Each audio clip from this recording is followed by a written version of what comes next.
Hola, buenas tardes. ¿Cómo les va, chicos? Espero que todo esté bien. Espero que vayan adelantando todo su trabajo en sus territorios. Hoy vamos a hablar sobre algunos componentes vinculados a esa discusión que se tiene que dar en los territorios en materia de gestión y financiación, de lo que se requiere entender sobre la financiación y la gestión. La idea es que hoy trabajemos como esos componentes vinculados a qué instrumentos y cómo llegamos a la definición de los instrumentos en los territorios, y vamos a trabajar el tema del MetaCity. Lo primero que vale la pena tener en cuenta es entender que dentro de los territorios hay 5 elementos a evaluar para saber cómo está ese territorio, en qué sentido tengo que describirlo todo. Y es al menos en el contexto, cuál es su contexto local, regional, internacional, es decir, la escala a la que se encuentra ese territorio. Y esos contextos pues tienen que marcar una lógica social, tanto política como económica y ecológica. Son esos elementos importantes a discutir. También está el espacio, que incorpora la discusión sobre el paisaje, sobre la matriz biofísica, qué elementos verdes están por todos lados, sobre cuál es ese territorio antropizado que existe, cuáles son las condiciones antropizadas, y eso pues implica también evaluar otras concepciones del tema ambiental, no solamente lo verde, no solamente lo biofísico, sino también elementos complementarios como lo que genera el hombre en el territorio, que implicaría la evaluación o el contexto sobre lo que es generar gases efectos invernadero o ruido, ese tipo de componentes. También está el tiempo, cuáles han sido las dinámicas y los procesos de construcción de ese territorio, y hoy día cuáles son esas dinámicas y procesos que están gobernando el territorio. Eso les va a permitir entender un poco también, con base en los otros 2 elementos del espacio y del contexto, cuál es la importancia de ese contenido estratégico en el territorio. También mirar cuáles son esa lógica de gobernanza y de organización que hay en el territorio, qué está gobernando hoy día el territorio, es decir, cuáles son los instrumentos y los planes que están. Ustedes en el documento normativo avanzaron en la identificación de qué está gobernando ese territorio, y eso puede estar generando o puede ser también una base fundamental para las transformaciones que se están dando en el territorio. Y también entender un poco para qué está hecho este territorio y para qué y en qué se está convirtiendo, cuál es el objetivo de lo que está hecho, de lo que lo constituyó, para qué está desarrollado ese territorio, y también cuál es el objetivo de lo que se está prestando ahorita. Podemos tener lugares cuyo objetivo en su momento de fundación y durante toda la historia fue residencial, y que ahora esté cambiando su objetivo a una condición un poco más de atracción de actividades económicas. Entonces, eso va a ser importante porque les va a permitir encontrar o choques o elementos complementarios o procesos hibridadores, elementos que se complementan o que ya estallan en el territorio. También es importante entender que dentro del desarrollo territorial hay un elemento importante, y es entender cuál es la funcionalidad relativa de ese territorio en todo el resto de la ciudad. Ese territorio hace parte de toda la ciudad, no podría vivir sola y la ciudad no puede vivir sin ella. ¿En qué es que se relacionan? Eso es importante que lo evalúen, miren cuáles son los planes parciales o cuál es la planificación, como los planes planes de manejo y protección que están en el territorio. Eso será importante entenderlo porque los planes parciales o los planes especiales están allí para modificar algo, para fortalecer algo, para proteger algo, para cambiar o para dinamizar algo. ¿Qué es lo que está buscando? Ese elemento va a ser importante, y ese es el objetivo de desarrollo que se está trabajando también. El tema del espacio público es importante, entender si es suficiente, si está en las condiciones necesarias, si está localizado en el mejor lugar, si tiene la misma funcionalidad que uno esperaría de cualquier otro territorio. También entender un poco cómo se gestiona el suelo y cuáles podrían ser las participaciones de un ente gestor, es decir, de alguien que quisiera motivar acciones en el territorio. ¿Qué debería hacer? ¿Qué debería gestionar? ¿Ustedes creen que se debería gestionar la falta de espacio público, la falta de vivienda, la sobrepoblación de vivienda, la cantidad de equipamientos? Que eso es lo que buscaríamos nosotros que un ente como, por ejemplo, los bancos inmobiliarios trabajaran, saber qué requiere renovación urbana o revitalización urbana, si hay que cambiar, si es necesario, si está muy pequeño, si está muy grande, algún componente público del territorio, y pues también entender elementos como, por ejemplo, las afectaciones negativas de las condiciones actuales de Bogotá en su condición sísmica, en la cercanía o lejanía de elementos que puedan generar amenaza o riesgos, pues cómo podemos trabajar en ese territorio con esas condiciones, si hay que modificar, si hay que mitigar, si hay que hacer algún tipo de modificación. Igual, algo importante es que cuando nosotros hablamos de los costos de lo público, que es hacer las vías, que es hacer una construcción, del interés público, del interés superior, de darle continuidad, de darle fortalecimiento a los territorios, pues es importante entender, uno, que la intervención física cuesta, pero que también cualquier decisión que tengamos nosotros de intervenir el territorio, es decir, de hacer una construcción, de hacer un espacio público, de hacer un equipamiento, de construir un edificio, tiene una afectación, tiene un componente complementario. ¿Cuál es ese componente complementario? Pues obviamente, ¿cuáles son los servicios públicos requeridos? Si yo aumento la cantidad de vivienda, tengo que aumentar la cantidad de espacio público y de equipamientos en el territorio, pues para equilibrar y no generar déficit. Si también genero más vivienda, necesito pues obviamente también intervenir en salud, en temas de agua, acueducto, alcantarillado, todos los temas de internet, todo eso viene acompañado. También, ¿cuáles son las cargas que deben asumir las personas? Cuando nosotros trabajamos en la intervención de ciertos territorios, les asignamos obligaciones a diferentes agentes, como por ejemplo, decir a los agentes que se tienen que encargar de desarrollar su espacio público alrededor, que tienen ellos que encargarse de desarrollar el tema del agua, el tema del alcantarillado, o no darles ningún beneficio y hacerlo todo el Estado. Pero cuando un tercero asume una responsabilidad, hay que darle un beneficio para que tenga la plata suficiente y logre de alguna manera soportar ese tema.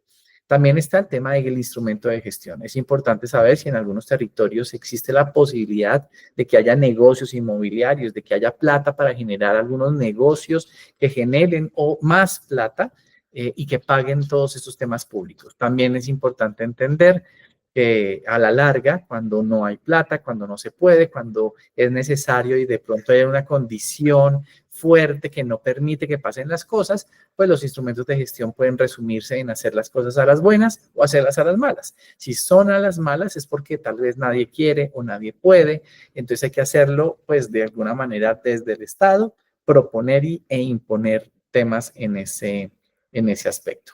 Ahora, elementos básicos económicos. La edificabilidad y los usos son algo importante porque generan ventas. Porque yo cuando hago una intervención y hago un equipamiento o hago una construcción de vivienda, tengo que venderlo, pero así mismo como lo vendo, pues obviamente hay unos costos. También el ámbito del cual hacen parte los equipamientos o el espacio público, a cuánta gente favorece, a cuánta gente puede atender, tanto una clínica, un colegio, una universidad. Cualquier elemento público tiene que tener un ámbito, una influencia y saber exactamente cuál es su escala para proteger, para fortalecer, para acompañar las dinámicas de localización de agentes, ya sea productivos o residenciales. Y también la determinación del objeto de planificación. ¿Qué se quiere planificar? Se quiere planificar la movilidad, se quiere planificar la vivienda, se quiere planificar el equipamiento, se quiere planificar el patrimonio. ¿Qué se quiere planificar? Y cuando se define lo que se quiere planificar, se logra definir claramente lo que se puede y lo que no se puede hacer. Esos son elementos importantes que vienen acompañados con un elemento fundamental, y es que cualquier cosa que nosotros definamos en los territorios tiene que pasar por la determinación o por definir claramente las obligaciones que se están generando para saber cuáles derechos se pueden otorgar. Todo en el territorio tiene un conjunto de obligaciones para venir acompañado con un derecho. Si ustedes quieren un beneficio en el territorio, primero tienen que asumir una obligación para luego sí recibir el beneficio. Y esto está relacionado con un concepto o dos conceptos importantes, que es la función social de la propiedad y la función pública del urbanismo. La función social de la propiedad se relaciona con el hecho de que todas las propiedades a nivel público, a nivel privado, todas las propiedades tienen una condición importante y es que tienen que obedecer a una decisión superior. Por lo tanto, lo que ustedes planteen en el territorio se pensaría como un bien superior. Cualquier intervención que ustedes propongan debe tener una lógica de un bien superior. Si yo tengo un bien inferior, es decir, un bien que solo beneficia a una persona, a una gente o a un conjunto muy reducido de gente sin beneficiar al colectivo, pues generalmente no es un elemento que yo quisiera desarrollar en el territorio. Tiene que ser algo que genere oportunidades de desarrollo y más en los centros urbanos donde trabajamos. Y la función pública del urbanismo es el hecho de que el urbanismo tiene una connotación pública, de uso público, de generar beneficios públicos. Eso será muy importante para articular y equilibrar el territorio, no solo a favor de los privados que tienen ciertas cantidades de derechos, sino también a favor del sector público, no porque sea para el Estado específicamente, para el alcalde, para las alcaldías, sino para todos, ¿cierto? Que sea algo común, que sea algo que se pueda replicar para todos. La función social y ecológica de la propiedad tiene una connotación importantísima y es que siempre hay un conjunto de obligaciones que se le asignan a los privados para luego sí generar una propiedad, un derecho, un beneficio. Es decir, que cuando más adelante estemos nosotros definiendo lo que se debe hacer en un territorio, primero se define el deber ser para luego generar el beneficio. ¿Listo? Eso será muy importante y lo trabajamos uno a uno en sus territorios cuando ya empecemos a identificar aquellos elementos que se requieren con base en quiénes lo pueden desarrollar.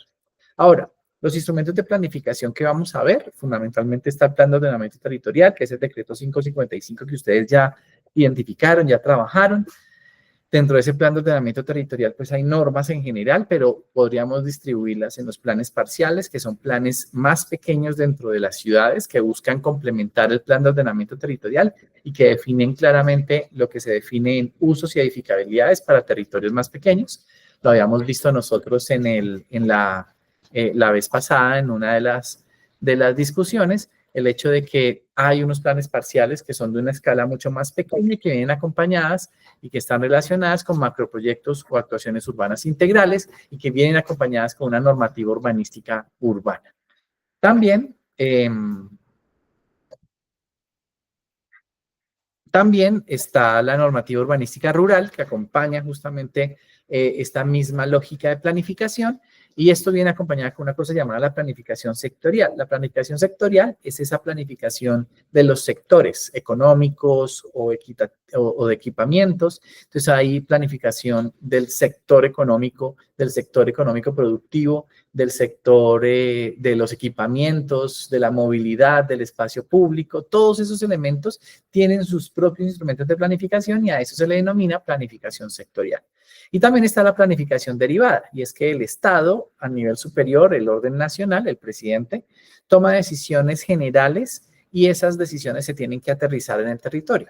Cuando se define que hay un patrimonio, eso lo decidió el presidente a través de sus entidades del orden nacional y el municipio tiene que asumir esa normativa y hacer su propia planificación. Entonces, como de arriba le dijeron que tenía que proteger el patrimonio, el municipio tiene que asumir ese instrumento y desarrollarlo o implementarlo. Eso es lo que pasa con los planes de manejo y protección. Entonces, sus territorios tienen planificación derivada, pero también tienen planificación sectorial y tienen una normativa urbanística urbana, muy seguramente ninguna rural, salvo los que de pronto estén en ese borde con las montañas, de pronto hay alguna unidad de planificación rural, algo que sea complementario. Ahora está la gestión del suelo.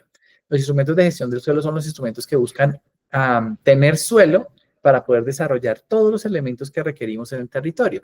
Lo primero es importante entender el avalúo del suelo, porque hay que buscar y saber cuánto vale el suelo. Por eso es importante todos los mapas que ustedes han venido trabajando, identificando cuánto vale el suelo en su territorio, porque lo importante de saber cuánto vale el suelo es saber cuánto vale comprarlo o adquirirlo o expropiarlo. ¿Para qué? Pues para poder obviamente saber cuánto vale el proyecto y saber si es viable o no. Entonces, el valor del suelo se vuelve importante y luego cuando ya tenemos el avalúo, sabemos todos cuánto vale, podemos nosotros ir a comprarlo fácilmente. Si hay un territorio en el cual la gente de pronto puede venderlo y no hay tanto problema, pues se compra el suelo. Si la gente no lo quiere hacer, también se puede ir a decirles, oiga, mire, su territorio, necesito suelo para espacio público, para vivienda, para vías, para equipamientos, pero como ustedes todavía no quieren desarrollarlo, tienen tanto tiempo para desarrollarlo y si no lo desarrollan en ese tiempo, entonces yo cojo ese suelo y se lo ofrezco a otro para que lo desarrolle y se lo quito a usted, o sea, Se lo puedo quitar a usted de su propiedad y se lo entrego a alguien que efectivamente sí lo quiere hacer. Si la gente además de eso es muy brava y sigue siendo restrictiva en el acceso a ese suelo, se puede expropiar. Se le puede expropiar a una persona o porque un juez lo defina o porque el Estado, las alcaldías a través de ciertas entidades tienen la posibilidad de ir a adquirir ese suelo. Se demoran entre 5 y 6 años acceder a sus suelos. Esto es importante porque si ustedes quieren un suelo, pues no lo pueden adquirir sino hasta dentro de 6 meses si lo compran de una vez o 6 años si tienen que ir a expropiarlo. O a declarar el desarrollo prioritario. También ustedes pueden decirle a alguien, si no tienen afán, oiga, ¿sabe qué? Yo como Estado quiero que su suelo, cuando lo vaya a vender, me lo venda a mí. Entonces no se lo puedo ofrecer a nadie más, sino primero me lo ofrece a mí. Eso es tener el derecho de preferencia. Cuando yo tengo el derecho de preferencia es cuando alguien que quiera vender el suelo primero me lo ofrece a mí. No se lo puedo ofrecer a nadie, ni al vecino, ni a la tía, ni a la mamá. Me lo tiene que ofrecer a mí y eso también es importante porque me hace mucho más barato el acceso al suelo. Imagínense donde la gente vendiera al Estado el suelo como se vende regularmente en el mercado, sería muy costoso. Entonces, lo que busca el Estado es reducir el valor del suelo para que sea mucho más fácil acceder al suelo que requiere. También están los bancos inmobiliarios. En Bogotá existe la Renovo, la empresa de renovación y desarrollo urbano, se llama Renovo. Esa empresa es el banco inmobiliario, pero la empresa Metro, que es la que está haciendo el metro en Bogotá, también es un banco inmobiliario, compra para hacer viable el metro, y el IDU también tiene un componente de banco inmobiliario que compra justamente para hacer las vías. Y también están algunos instrumentos que le permiten al Estado decirle al propietario, oiga, véndame su suelo, ayúdeme pues para yo poder hacer un parque, una vía, algo que sea de utilidad pública. En todos estos casos lo importante es entender que hay una utilidad pública, una utilidad superior y eso será importante que ustedes lo argumenten. Vamos a hablar un poco ahora sobre el Metacity, ¿listo? Ya teniendo en cuenta todas estas discusiones, me parece que ahí pueden seguir adelante, pero ahora hablemos del Metacity que hace parte de la entrega. El Metacity es una expresión gráfica que no se territorializa, es decir, ustedes no necesitan un mapa para hacer el Metacity. El Metacity es una gráfica que no se territorializa y que muestra cómo está desarrollado el territorio y sus condiciones de calidad o cualidad. En ese Metacity uno debería representar cosas como, por ejemplo, la dominancia, cuál es el uso dominante en el territorio, cuál es la calidad de esos usos, está bueno, está malo, la importancia, será que hay algunos más importantes que el otro, es el centro, es la periferia, lo bordea, lo rodea, se compone a través de. Entonces, claro, con una imagen uno puede tratar de darle características a eso, las falencias que hay en el territorio, qué condiciones tiene ese territorio, si es suficiente, si es de denso, compacto, de una escala alta, baja, y las diferencias que hay entre los diferentes usos. Miremos un ejemplo de lo que podría ser un Metacity que, importante, se define en función también de los colores sobre los usos.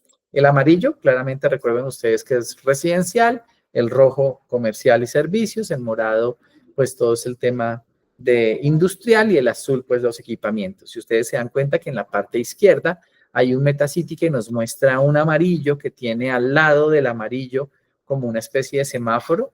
La mitad de ese uso amarillo está en verde y la otra mitad está distribuida entre cosas naranja y rojo. Como si fuera verde estar bien, naranja estar más o menos y rojo estar mal. Entonces ya sabemos que ese territorio tiene la mitad de lo residencial bien y la otra mitad de lo residencial entre más o menos y un poquito rojo. Si se dan cuenta, el amarillo tiene una alta ocupación con una baja, un color mucho más claro y se va volviendo un poco más oscuro. Y eso pues demuestra de alguna manera la escala. Entonces vemos que es un territorio con la mitad del suelo en residencial unifamiliar y la otra mitad distribuida en dos tipos de multifamiliar con menos y más intensidad. Esos que están allí nos muestran de alguna manera una forma en la que se desarrolla ese uso residencial.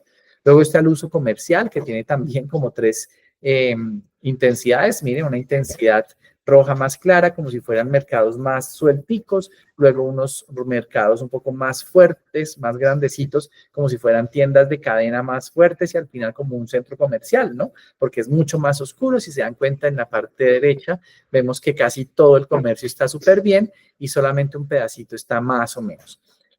La zona industrial está completamente mala y es amplia, es mayor al equipamiento y el equipamiento está en condiciones regulares y es muy poquito. Miren que a la derecha está un metacity esperado o proyectual. Ese metacity esperado es, de alguna manera, la forma en la que nosotros esperamos que sea el territorio después de que hagamos la intervención. En ese, si ustedes se dan cuenta, ya desaparece el color amarillo clarito, desaparece la vivienda de interés social y todo está en verde. Se mantienen los comercios medios de intensidad media y alta, se mantienen iguales, pero aumenta la cantidad de espacios comerciales de baja monta o de poquita calidad en la misma cantidad de la vivienda, mostrando de alguna manera que se equilibran los comercios en primer piso, que son más suelticos, con la vivienda multifamiliar de baja densidad que se crea. Muy seguramente se localiza donde antes estaban las viviendas unifamiliares. Vemos cómo se reduce la cantidad del uso industrial y aumenta la cantidad del uso dotacional, mejorando las condiciones de todos los usos, porque la columna verde de al lado nos muestra que está todo bien y que de alguna manera nos representa pues una igualdad, no todos están de manera horizontal en sus usos, no hay ninguno más importante que los otros. Entonces esa es una representación de ¿qué? De un economista de lo que puede ser ese territorio. Ustedes pueden usar cubos, esferas, rayitas, lo que quieran, ¿sí? Hello Kitty, Kuromis, lo que sea, siempre y cuando obviamente puedan representar el territorio. Y esto viene acompañado con un texto que define claramente cómo es ese metacity. Algo importante es que el metacity no es el confeti. El confeti es territorializable, tiene los colores, pero se relacionan, ¿sí? El metacity no se territorializa. Entonces es importante que lo miremos desde esa perspectiva. Recuerden que leer el programa, ahí dice qué cosas se entregan a mitad y qué cosas se entregan en el Atlas. Todo tiene que estar entregado en el Atlas y me lo tienen que enviar. En Metacity pues lo pueden hacer en una gráfica, en no sé qué, pegarlo en un Word, como quieran, pero todo me lo tienen que enviar también a mí por grupos en esta primera entrega e individual será en el segundo corte. Y eso es todo por hoy. La idea es que podamos con ustedes de alguna manera seguir adelante con la construcción de la matriz. La matriz que vimos el lunes es una matriz que se va construyendo poco a poco, paso a paso, la van desarrollando. Hasta ahora estamos construyendo los fenómenos, por eso no van a entregar, pero sí tienen que entregar una parte de esa matriz ya para la primera entrega. Tienen que mirar pues qué es lo que está pidiendo justamente el programa. Por favor, no se me van a perder con lo que tienen que entregar. En general, recordemos que en esta primera entrega está el documento de normas, ¿cierto? Del cual ya entregaron la mitad de la nota. Los que entregaron ya tienen un 50%, los que no entregaron tienen 0 en el 50% y el otro 50% pues en lo que entreguen en el Atlas. Entregar de la matriz los indicadores que soportan esos fenómenos que han venido identificando, es decir, que ya identifican fenómeno, identifican justamente la dimensión, identifican la variable, el indicador que están encontrando, como lo discutimos en clase. También la identificación, un documento donde planteen cuáles los aspectos a gestionar en su territorio. Y también el metacity inicial, que es tomando con base ese confeti programático que ya tienen, ese confeti, pues mirarlo y convertirlo en una imagen que represente ese territorio, que les permita a ustedes demostrar cómo es justamente ese territorio sin mostrar el mapa. O sea, si ustedes en algún momento tienen que explicarlo sin mostrar el mapa, sin relacionarse con el mapa, ¿cómo lo harían? Piensen que la idea es poderle presentar a alguien que no puede ver cómo es ese territorio. Entonces recuerden eso para sus entregas, recuerden eso que es importante para lo que vamos a desarrollar y pues bueno, eso es más o menos. Recuerden que me pueden escribir por WhatsApp sin ningún problema. Recuerden también que no sé a qué hora les puedo contestar. Si lo puedo contestar de una vez lo hago, si no, pues lo hago despuesito, pero voy a estar muy pendiente de ustedes. El miércoles no los voy a acompañar entonces en el consenso y lunes y jueves pues estaré, reemplazan esa clase, esta que tenemos aquí. Y bueno, la idea es que pues de alguna manera les sirva frente a lo que estamos haciendo. Por favor, si tienen alguna pregunta, me la escriben, desarrollan toda la pregunta. Si quieren mandarme una nota de voz, me la mandan. Si tienen algún problema con alguno de los profesores, me escriben y me dicen cuál es ese profesor, qué está pasando, a ver si podemos resolverlo conjuntamente. Y pues bueno, yo creo que eso es en general lo que podemos trabajar el día de hoy. ¿Listo? Les voy a mandar una transcripción también de la clase, que capturo automáticamente, para que la tengan, la grabación, se las estoy compartiendo, y en la medida de lo posible, pues de alguna manera, si tienen preguntas sobre la clase, también háganmelas libremente. Por favor, no pierdan, creo que estoy haciendo, si están hablando, están escuchando ahorita, ya vieron la clase, entonces, bueno, no hay problema. Nos vemos entonces el lunes, eh, y el lunes y el jueves siguientes. Y bueno, sigan adelante con su entrega. Que les vaya muy bien y quedo muy pendiente de todos ustedes. Un abrazo a todos, chao.